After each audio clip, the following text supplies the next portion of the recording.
guys, it's 21 Maxwell here and welcome to another edition of TW 2016, my WWE save. This is now time for my third WrestleMania in-game, WrestleMania 35, and where basically the culmination of a lot of good booking over the last year, a lot of strong shows especially in the last couple of months, comes to an end, and we really hope, as I say, we can get a good rating here, score out of the park with hopefully a really good show.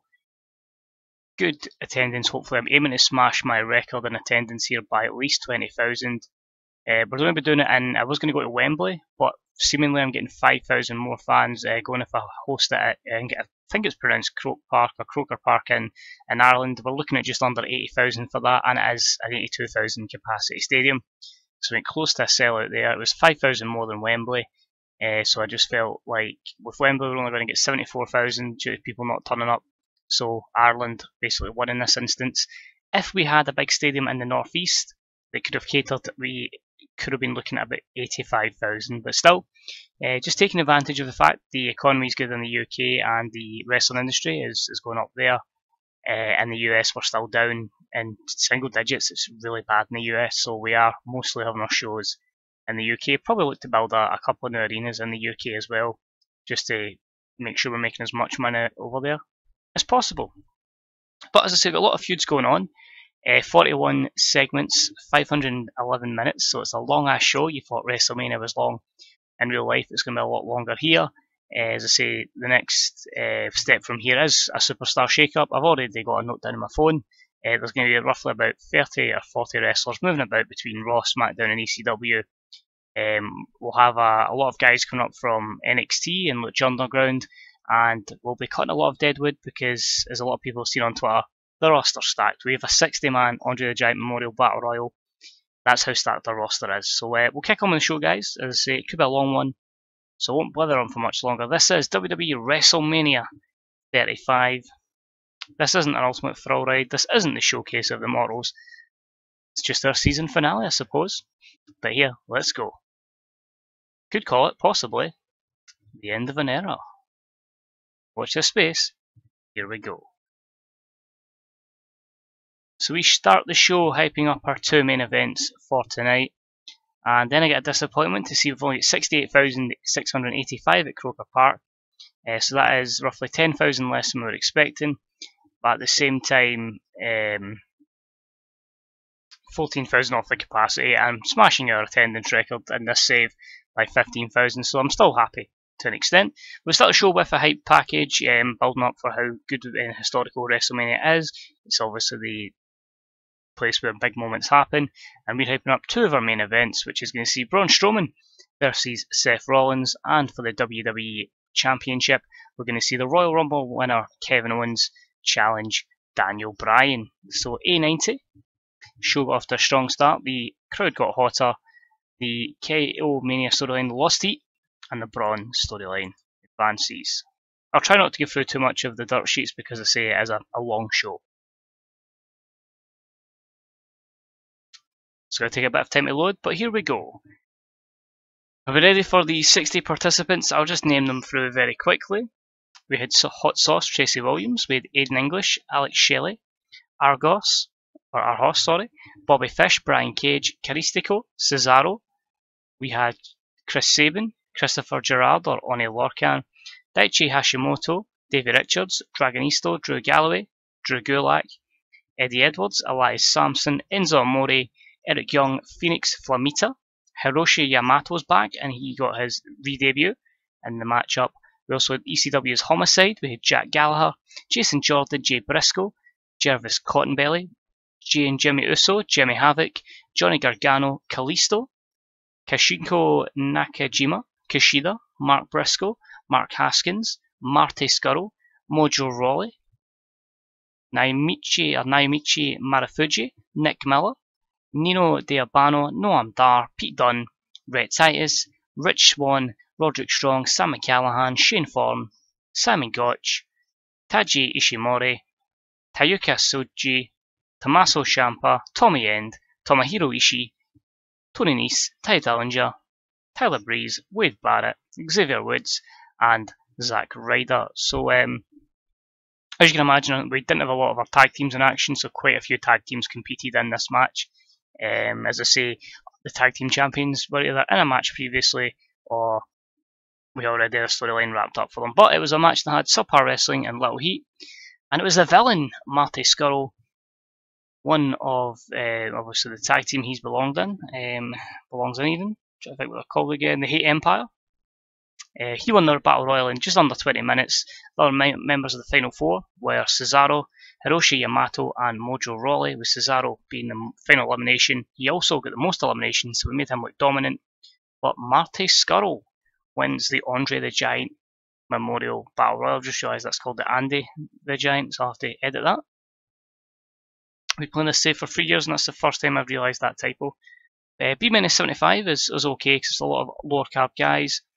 As I say, a few poor gimmicks in there, a few debuts, not too many people off their game, a lot of skill improvement, which is always good to see, and a good few ratings there. So that's just basically everybody that didn't have a major storyline in the show, just putting Andre the Giant match to give them a payday.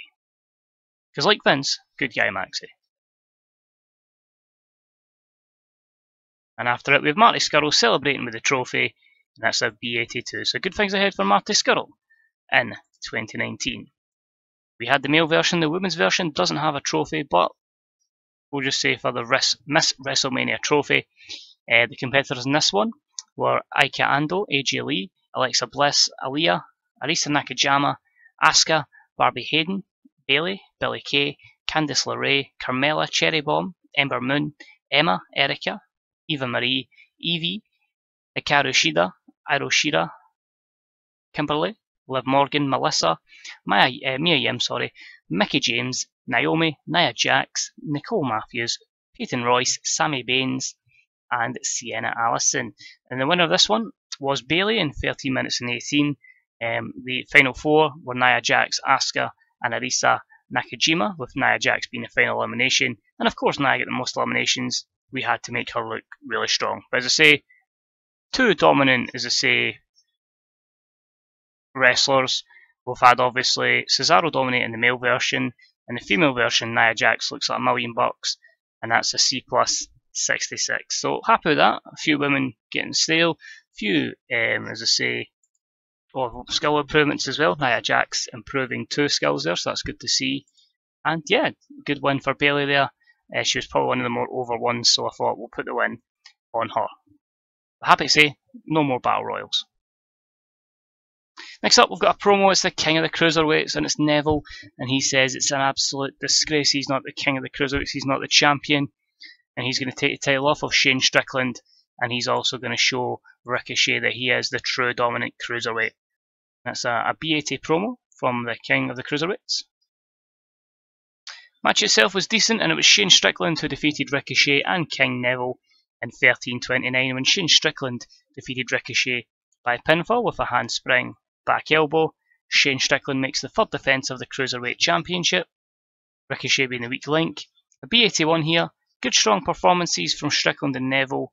They both get 78s, Ricochet with 68, so he wasn't too far off them, but these guys are far and above the most over guys in the Cruiserweight division. Next up, we make an elaborate entrance from the Undertaker. I can confirm he is, as I say, pretty much on his way out. So he is looking to conquer one man who basically started the downward spiral of the career of Undertaker, and that was Brock Lesnar. So Taker comes out, we get a big hype package, obviously, of his full career, and that is an A93 for an absolute living legend. Match itself was expected to be very, very poor because of the age, and about that had good heat and subpar wrestling, with Undertaker defeat Brock Lesnar in 7:54 with a chokeslam, C62. It ends their feud, as I say, it was the end of the era. Taker with a 51 performance, 68 for Brock. Taker was exhausted after 7 minutes, so again, end of an era, and it was an awkward bout. Both guys were holding back. Taker struggling stamina. Brock's declining physical abilities hampered him as well. And it is what it is. But Taker gets the win. He gets revenge on the man who started the downward spiral of his career. And after the matchup, Taker basically cuts a promo similar to the promo, or not even a promo, similar to what happened today, not today, sorry, this year at WrestleMania. Leaves all his stuff in the ring. This is the end of Undertaker. This is the end of the character. Thankfully, it's in a very good segment with an A+98. He has defeated the man who basically started his downward spiral. He's been out on a high. His contract is up in like 2 weeks' time, so I'm just going to let a dead man go and retire in his own way because he is completely broken down. And they say a legend goes out on a high. So truly an end of an era. Undertaker with an A*98. Next up, we have the greatest man ever lived typing up his matchup for the European Championship for B+84, typing up the promo against Adam Cole, Cody Rhodes, and someone else that I can't remember off the top of my head, Big Cass. So basically, Austin Aries has become the European champion since it's been returned to Raw. He's dominated the division. He's won like 11 title defenses in a row, and basically he's shown that he might be, as I say, 40 now. But he is the greatest man ever lived, and he's going to prove how good he is. Even these younger stars who feel like they're going to make their name on Austin Aries, he's just shown he's still the man. The match itself was decent wrestling, but it didn't have much heat, and it saw Austin Aries defeat Big Cass, Cody Rhodes, and Adam Cole in 11:57 when Austin Aries defeated Big Cass with a brainbuster. Quite an amazing feat to see. Austin Aries makes the 14th defence of the European Championship, so continues to dominate his division. A B-77. Austin Aries with a 77 performance. Cody Rhodes with a 59. Poorer performances from Cass and Adam Cole. Big Cass was the subject of a bid from New Japan. He didn't leave. We kept him on. Really struggling because of the numbers I've got in the roster to give him a prominent position, so we may see eventually a reunition because obviously there's nothing happening with Enzo, of Enzo and Big Cass. Bit a bad thing with me. I split tag teams up, they do something for a year, then they don't do anything and end up reuniting them, so we might see those two back together, but a good win for Austin Aries, establishing more prestige to the European Championship. Next up, we saw the Trios Championships on the line, and it was a bout that had decent wrestling, and it didn't have much heat. And it was the New Hart Foundation, the team of Teddy Hart, Jack Evans, and Harry Smith, defeating Akira Tozawa, Manny Andrade, and Will Ospreay in 13:49 when Teddy Hart defeated Manny Andrade with a shooting star leg drop. It's the New Hart Foundation's third defence of the Trios Championship. The fact that Teddy was happy to come along, Jack Evans was brought up from Lucha Underground, and as I say, it's just worked out magically. Tozawa's still getting over in the US, so it's a good spotlight for him. Ospreay's still struggling with that injury. Overall, a good matchup here, and adds to the prestige of the Trios Championships. Next up, we had a bout that had some decent wrestling, but didn't have much heat, and it saw Charlotte defeat Paige in 13:52. By pinfall, Charlotte making the third defence of the SmackDown Women's Championship, B81. The fans get tired of the Paige face turn, which is understandable, it's been long outstanding. Excellent chemistry between these two, and it continues the storyline. As I say, it'll be after this match, I will be looking to integrate the women's division and with our male superstars so they can push on. It's going to be harder to put matches together, well, not harder, but more of a pain because I can't filter them out as easily. But if it gets these women to the main event, we'll certainly go with it. We may lose a bit of money, we lose a bit of pop, might take us back from global to international, but if we can get some ladies to a higher level of pop, maybe get an A-star 100 for them down the line, we'll give it a go. And after the match, because of the amount of time, as I say, Paige just walks over and says, "Well done, you got the better of me, it was a good match up," and she shakes the hand of Charlotte, which is a B-76, and we'll change Paige. Babyface. And, excuse me, this turn was foreshadowed for so long, the fans actually grew on board and it affected the surprise of the turn, but it still went pretty well. But as I say, Paige is now babyface. We've got a big feud for her coming forward on the SmackDown Live, or just SmackDown, we never really called it SmackDown Live, the SmackDown Live brand, or SmackDown brand. Next up, we had a decent matchup that saw Chad Gable defeat Samoa Joe in 11:32 with a surprise roll-up. This is a B-76, so not great considering the performances of both guys. Samoa Joe and Chad Gable both were baby faces, were teaming up, were getting a few wins, and then they had a couple of losses, and then Samoa Joe just kind of flipped and just turned into a badass. So I felt like, let's do a matchup between these two at WrestleMania. We don't have time constraints, so they happily get a nice little space on the main card. Chad Gable gets a good win, and no doubt we're going to have a very pissed off Samoa Joe coming out of WrestleMania. But all good there. Booking decisions, I think we did have to protect Samoa Joe, which maybe took that from being a B matchup. But overall, decent. We then have an announcement from Triple H. Chris Jericho hasn't been fired. That's just the angle to use here. But Chris Jericho said, should Chris Jericho not win his match at WrestleMania, then he will have to leave the company. He will be gone. So that's a B plus 84. Good chance to get Triple H on the event as well, because I had no match for him. So yeah, B plus 84. There was a chance I could have put him to be Dean Ambrose, but with Triple H being on Raw, Dean Ambrose being on SmackDown, I just felt like I had other plans for Dean. So Triple H just gets his little segment in here to keep him happy. The matchup didn't have much heat, it was decent wrestling, and it saw Jinder Mahal defeat Chris Jericho in 11:29 by submission, because you don't hinder Jinder. As I say, as I'm booking this, Jinder Mahal is the #1 contender for the WWE Championship. Good chance actually by the time this goes live, he's probably had his match against Randy. I'm not too sure when that event is. But yeah, Jinder Mahal gets the win over Chris Jericho, C plus 70. Jericho, again, because the veteran is really struggling, declining physical ability has hit him hard on this, despite in real life the older Chris Jericho's gotten, the better he's gotten, in my opinion. Jericho is tiring, 56 performance from him, again showing his age, a 75 from Jinder, so we've got big plans ahead for Jinder Mahal, but you can see all the negatives there. For Jericho, man, drink it in. But happy to say, after the match finishes, Shane isn't very over, so that's why we do lose a bit of a rating on this. But Shane McMahon has said he's going to be needing another guy in charge of SmackDown, and he announces that Chris Jericho, as of this coming Tuesday, will be the new general manager, I suppose, or whatever, new authority figure on the SmackDown brand. I just felt Jericho always delivers when he hosts segments, so I feel like it's a good chance to get his popularity back up, and we could drag him always out for one more match down the line. So Jericho is your new SmackDown authority figure going forward. Next up, we had the Raw Women's Championship on the line, and it was a decent matchup. It didn't have much heat, which is surprised at because it's been a good storyline. And we had Dana Brooke defeat Crazy Mary Dobson, Becky Lynch, and Sasha Banks in 1824 when Dana defeated Crazy Mary with a Samoan driver to win the Women's Championship. This is not a joke. Dana Brooke's stats are absolutely insane in this. She had a great stint in development and really just get better and better. Obviously, her and Becky were the former Shine Tag Team Champions.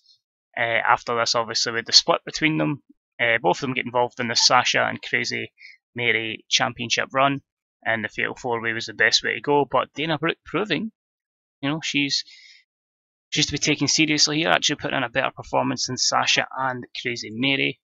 And again, it's one of those matches where could it have been better if we're allowed to get the ladies more over. So we'll find that out going forward. But a B80, I'm pretty happy with that. As I say, I could look at that easily being an A, I think, if we can work on the women's overness with a change of product. Bo Dallas and Bray Wyatt are about to go at it, brother versus brother, and Bo says, Bray has all these mind games, and he says he's just not going to affect him in any sort of way, and he's going to show that he's the future of the business, and he's going to be a champ this year. So A-star 100, Bo Dallas' promos are unreal. And we then have a spectacular, over-the-top entrance for Bray Wyatt, similar to Undertaker's because it is WrestleMania, and that gets an A-star 100, so the fans go wild for Bray coming to the ring. They've never fought each other before, so I don't know how this is going to go down. B plus 86. I was kind of hoping it would get any of the A's, but I can see the reasons why. The match did suffer a lack of psychology. Both guys were very impressive 92 performance. You put the psychology in this matchup, you get a 92, I think. So realistically, we do need to put these workers with not moreover wrestlers, just wrestlers that have good psychology, and hopefully, as I say, they can have that kind of rub-off effect on Bray and Bo and they can put a good match going forward. So not overly upset because it is quite low down the card, but as I say, Bo and Bray are still young enough, they can still get better, which with the ratings they're getting just now, it's pretty scary, but good match up there. Bray Wyatt in a superb match defeats Bo in 1834 with his standing senton splash. Bo improves Rumble skills, your psychology and your inconsistency and stamina of Bray are your negatives alongside Bo's motivation, so realistically we could have been looking at this being a 90 and A match. Next up we have the Tag Team Championships on the line from Raw, and it was about they had some decent wrestling but didn't have much heat, and it saw Kofi and Big E defeat the Revival in 1334 when Big E defeated Dash Wilder with a big ending. As I say, Big E and Kofi are the new Tag Team Champions. In terms of in-ring work, Scott Dawson and Weak Link, Big E was head and shoulders above everyone else. The storyline basically was the same as real life before New Day get traded. Revival come down, they're the champs. New Day had reformed, they beat up Big E, they took him out. Big E makes the return. We've got the 3-2 on Saul on the Revival. Xavier decides to step out. They go with Kofi and Big E, and they pick up the titles. Big E, 99 rated performance, 85 from Kofi because of the excellent chemistry between Kofi and Big E. Scott Dawson with a 66 is worrying, and the match suffered a little bit because of the lack of psychology, which was quite worrying because I'd expect some of these guys to produce a matchup that would have excellent chemistry. Good flow, sorry. But Kofi and Scott Dawson benefit well, and I say a few other negatives there. Take this away from what would have been probably a B+ match. Next up, we've got The Miz cutting a promo on Dolph Ziggler. Basically, Dolph Ziggler won the championship, the United States champion from Bo Dallas because of the Bray Wyatt interference. The Miz just said, really? You're getting that lucky? I'm a former US champ, I beat The Rock at WrestleMania, and I'm going to show this is going to be my year, and he gets a star 100. So again, our wrestlers are knocking promos out the park. Match itself, done what it was and done well. It was a great match, good heat, and Dolph Ziggler defeats The Miz in 1523 by pinfall. With the zigzag, Ziggler making the second defence of the US title. A91, that's good to see. Matchup was quite short in 15 minutes. I do like my title matches to go roughly about 20 minutes if they are main eventers. But Ziggler played a good performance. 93 from The Miz, and the championship storyline continues. Just felt it wasn't right to take the title off Ziggler. He's had a good little run. The Miz going forward is going to be probably bigger than the US title, if I'm honest. Next up, we had the ECW Championship on the line, and it was about they had some decent wrestling but didn't have much heat, and it saw Luke Harper defeat Jeff Hardy, Chris Hero and Trent Beretta in 1308 when Luke Harper defeated Trent Beretta with a running big boot, makes the third defence of his championship. B78's okay, ECW's just been a chance to keep Luke Harper away from people to keep his morale high because of CM Punk turning the locker room against him. Post WrestleMania, Harper, Hardy and Hero will all be moving brands. The title was going to go off of Luke Harper, but we don't know of anyone over, so we're going to do some sort of angle in ECW on Friday. That fourth man was meant to be Shibata, but his contract was up. I gave him a trainer's role in Lucha Underground because really there's no use for him and in the main roster, so I just felt like we'll put Trent Beretta in, somebody that takes an easy pinfall, and we'll discover our new champion going forward. But yeah, happy with that. ECW is what it is. These guys have been getting wins, gaining momentum, so they'll come out as strong. Other guys to benefit from ECW has been the likes of Catchpoint, Sami Callihan. That's about it, really. Mia Yim. Not too many people, but as I say, that's a lot of the roster on ECW that does need to get trimmed and just basically told, thanks, but independence, off you go. Next up, we've got a video hyping up our 6-man tag for tonight, which is the Battle of the Clubs, the Bullet Club and the BC, whichever way you want to call them. Nick Jackson, Matt Jackson and Kenny Omega against Gallows, Anderson and AJ Styles, so documenting the whole feud between them on SmackDown, B-76. Match itself was decent, and it saw Kenny Omega and the Young Bucks defeat AJ, Gallows and Anderson in 13:44 when Omega defeated Carl Anderson with Cross Wrath. B81's good, Gallows is a weak link. AJ, despite having a couple of poor performances on SmackDown, delivers an 88. 84 from Kenny Omega, so they've brought it on the big stage. And Kenny gets a little bit of revenge there on AJ Styles. Overall happy with that. I feel like AJ's stats have taken him away from main event. Kenny just for some reason seems to have peaked and can't get to main event. So I feel like this is the kind of level. This and IC will be as high as they go. Next up, we're hyping up Thrice in a Lifetime. Because I don't know how this will score rating wise, this is why it's not the main event. I feel like there's a lot more matches and this will deliver better, but as I say, we'll have it as a special marquee match during the show. Dwayne obviously is the massive babyface. Cena is the raging heel here, saying why is Dwayne getting all these opportunities, take him back. It should be John Cena's company, it should be John Cena this, John Cena that. John Cena wants to become the 17-time world champion, and he feels like people are just getting in his way. So A95 for Rock's promo, just laying the verbal smackdown on Cena. Hype video for it only got a B+86. It's literally just been vignettes. Cena's had a few wins. The Rock come down and beat the shit out of him once when he was attacking someone. And the match itself, let's see how we do with Thrice in a Lifetime. Rock mind losing last year at WrestleMania. Will he get any better here? And that is, ladies and gentlemen, why you do not book that as your main event. It was a bout that had great wrestling, decent wrestling, and it saw John Cena defeat The Rock in 17:38 with a handful of the tights. A disappointing B-77, Dwayne with a 65 rated performance, Cena with an 83. Cena's been hurt badly with declining physical ability. The Rock obviously, because he'd been rusty, I think we may need to no longer use him as a wrestler. Let's have a look here. Rock was rusty, stamina, low morale, both of them declining physical ability. The Rock was the main reason there, but Cena struggling as well. We are going to try to probably get rid of Cena as well within the next year or so. Nothing against John, it's just his stats have taken a major decline. It's quite hard to protect them when they take such a decline due to age. Anyway, back onto hopefully better matches going forward. It's all going to be for good wrestlers going forward. No one that's really too old. It's all people in their prime, which WWE should be looking at. Wrestlers in their prime, not, high Goldberg, high Brock. But an A-star 93, Rusev has been on a roll since turning heel. He says basically Rusev is, was for too long just forgotten about.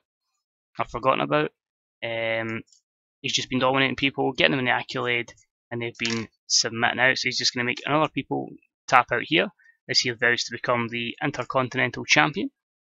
That's an A93 promo from Rusev. And the Intercontinental match was good. As I say, the feud was normally a four-way. We did add Dean Ambrose in at the end. He's not technically part of the storyline, but I felt let's raise the prestige of the IC title as well. Let's give him a big name. And it was a good matchup that saw Dean Ambrose defeat Apollo Crews, Rusev, Sami Zayn, and Zack Sabre Jr. in 22:41 when Ambrose defeated Crews by pinfall with the Midnight Special or Dirty Deeds. Dean Ambrose wins the IC title, ending the reign of Sami Zayn. So A92. Ambrose head and shoulders above everyone else. Zack Sabre Jr. next to follow. Apollo Crews with a 78. Sami with a disappointing 86. The storyline lost heat, but it has been a really strong program. Three guys improved Rumble skills. Your negatives here. Really just inconsistency of Sami Zayn. But overall, good performance in the IC title match, and hopefully a lot more joy to follow. Dean Ambrose celebrates, crowd goes wild. He gets a wee kiss off Renee. It's good to be Dean Ambrose. A93. Next up, Seth Rollins cuts a promo on Big Braun. Big Braun, as we all know, has been the dominant champion, but Seth Rollins says, he's fought against Triple H, he's fought against all the biggest giants that WWE has to offer, and he's going to slay this giant and prove, that he should be back in contention for the WWE Championship. So A-star 98 for Seth as he about to take on Braun Strowman. And they deliver a good matchup. It was a sensational matchup that had great wrestling and great heat. And Seth defeats Braun Strowman in 23:53 with a pinfall with God's Last Gift. A93, good chemistry between both guys, 98 performances, so hopefully we should be getting better than that down the future. One negative is Corey Graves, so I don't know why we haven't cracked a higher rating, as Braun has been getting 99s with Daniel Bryan, but still happy with that without a doubt. Makes Seth back in as a major player, and yeah, delighted. Next up, as we get ready for our 2 championship matches, Roman Reigns, who got a promo hyping up the match with Baron Corbin. It's the 2 of them and Randy Orton in a triple threat match for the World Heavyweight title. He says he, for too long now, has either been screwed by Baron Corbin since he won Money in the Bank and cashed in his championship on Reigns, or Randy Orton. Tonight he's going to take out both guys and he's going to show that he is the true face of SmackDown, because he is the man, and here's the guy, sorry, and it's his yard now. How will the match go? They dominated with Zack Sabre Jr. involved. Can they do it without him? Let's find out. And they nearly knock it out the park. It was a superb matchup that saw Baron Corbin defeat Roman Reigns and Randy Orton in 28:55, when Big Baron defeated Randy Orton by pinfall with the end of days. The dominant championship reign of Baron Corbin continues with his 4th title defence. He's honestly been superb. These guys have worked an absolutely fantastic program together. Baron has not disappointed at all as a champion, so more than happy to keep the title on him. And an A-star 99, exceptional. Good performances all round. Roman Reigns with the more dominant performance. Corbin improves in technical skills. Your negative was just Corey Graves. And this leads us up to our main event of the evening for the WWE Championship. KO cuts a promo just saying every single time it should have been KO's moment this year. Daniel Bryan getting in the way. The Elimination Chamber, he was so close. Daniel Bryan eliminated him. Number 1 contendership match to qualify for a TLC title shot. Daniel Bryan defeated him. He said his enough is enough. He won the Royal Rumble, and as soon as he saw that Daniel Bryan was the champion, he decided, you know, this was the championship he was going for, and he was getting his revenge on Daniel Bryan. So A-star 100, a feud that has been brewing for a good few months, so hopefully we can deliver a top match with them. A94, they have had better matches. They did get an A-star 99 at one point, which is why I wanted to go with them as the main event, so I was hoping we could crack a 100. But nonetheless, an A94 is still spectacular. A superb matchup that saw Daniel Bryan defeat Kevin Owens in 31-24 by pinfall. Bryan making the 3rd defence of the WWE Championship title. So, good win for Daniel Bryan in our main event. He remains the WWE Champion. Inconsistency was only negative for KO. And we end WrestleMania disappointingly with just a B+ 85. But everyone just similar to WrestleMania 35 years earlier. Everyone just doing yes chants as we get some confetti, get some pyro, and end WrestleMania. The show itself was an A95, so not the 100. It still is elusive to us, but as I say, some spectacular performances there. We have been knocking A's out the park consistently, not just for pay-per-views, but also for Raws and SmackDown. So as I say, that's why we're at a global level now. But always good when you get a WrestleMania scoring an A. A couple of good matchups, as I say, that are in the 90s, and as I say, a lower card as well, which is delivered. So basically, of our segments, the lowest one we had there was Undertaker versus Brock for obvious reasons. But if you take that away, your next lowest segment is Shane and Chris Jericho, but your lowest match is Jinder Mahal versus Chris Jericho. After that, as I say, everyone else was pretty much spectacular. But of course, we have to go Randy, Big Baron, and Roman Reigns. 3 of them are absolutely sensational, and they'll be praised for a great performance. Randy's pleased, Baron's pleased, and Roman Reigns is pleased. So, a little interesting snippet. Because the show was in Ireland, I did try and bring in Fergal Devitt on a one-night deal because he's still toxic, so I couldn't do him a full deal. due to major backlash, but I was informed that because of the openness of him, he felt he was better than a one-night deal, but with him still being toxic, we are still unable to get him. Big Trouble in Little Dragon Gate, well, question is, can we buy them? Nope, so not a problem for them just now. They have got big money. CM Punk's over there, so I don't believe that for a second. See, Mark Briscoe could be heading for an injury. I don't think there's anything there that overly directly affects us.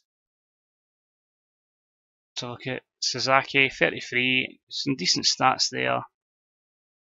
He's one of those guys I normally would look to sign, but we really are stacked in our roster, so I do have to try and trim the roster down a little bit. I guess 37 is a bit too old. But Wrestlemania 35, let's see. Absolute success. That's good to see. If we just double click on it. 68,000, 2 million buys, 5.24. The way the mod is, that's one of the better ones we've had recently. The first year we were cracking ridiculous levels, but I don't know if I've maybe altered something or Adam has in one of his patches, but for some reason it just wouldn't go at the levels it's been before. Finished first in the US, Canada, Mexico and Japan. New Japan have offered a contract to Fergal Devitt. You know what that means? He's still toxic.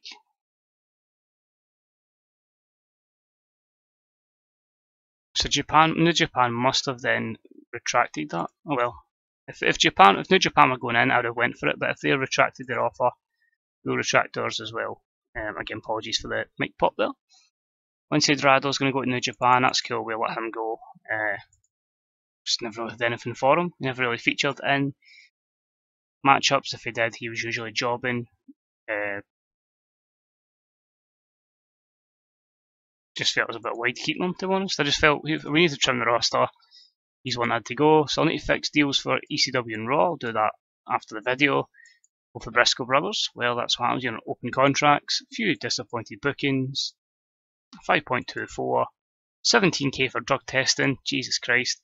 And Austin Aries says he likes what he hears from Jervis Cottonbelly. Could he be someone that gets a push post Wrestlemania? So we'll keep them there that I can get later. We are in contract negotiations to bring back Matt Hardy. I know I've had them before and let him go, but should we bring them back as the broken character? Holy cow, it's a few unhappy guys. I think it's a few issues that are a lot of the likes of Booker T and William Regal who were off WrestleMania because I've got enough commentators. We'll just fix their morale. Again, a lot of these people will be filtering out. Silver's unhappy. She's literally just coming up to the main roster because she wanted to come up. It was going to debut her post WrestleMania. Now she's already got morale issues. Well done, pal. But that's when you know our event's been a success. Prestige 100, Momentum 100, money's up to 327 million, made 20 million, 18 million on the pay-per-view, so that's our biggest profit on pay-per-view. As a solo one, probably since last WrestleMania. As I say, November done better because we've done 2 events on pay-per-view, so we made a bit more money there. Ticket sales, 7 million for the month as well, which was good. And as I'll be able to confirm if we just click on here, top 100. So in terms of the event, WrestleMania 35 was my 15th best event at an A95. Battleground still leads the way from 2017, and then a SmackDown. And then a couple of events this year we've had. Raw actually got an A-star 97 this year. I say still not got that elusive 100 yet. As I say, the matches we've had a lot. Reigns versus Rollins still leads the way. We've had a good few matches this year. 100s, Reigns and a Fatal 4-Way, and then one with, in fact, 2 Fatal 4-Ways. In fact, a tag team and a Fatal 4-Way, I believe it is. In fact, no, actually, they've had 3 matches together, sorry. One in SmackDown, one at the pay-per-view, and then the tag match between them. So obviously that's the best combination. I took Zack Sabre Jr. out, and apparently that was enough to take 1 off it. In terms of tendencies, I say we did smash our record, not as much by I hope, but by 9,000, so it is the most attended event we've had on this as well. And they say our buy rates, for some reason, we're at the 14 points at the first year of the save, so that's what it is. I say a lot of my pay-per-views now have been getting, as I say, 5 points or 4 points, that's just what it is. We're still making more money, so I don't know if it's a thing I've touched in the preferences. We do have a lot of our pay-per-views now. On the network. But yeah, things are good, and we are now going to do a superstar shake-up. We're going to move people about. I've got it noted down in my pen, and our next pay-per-view will be in 3 weeks' time. It will be Backlash for the Raw side of things, unlike real life where it is a SmackDown pay-per-view. So as always, guys, thank you for watching. It's been deeply appreciated.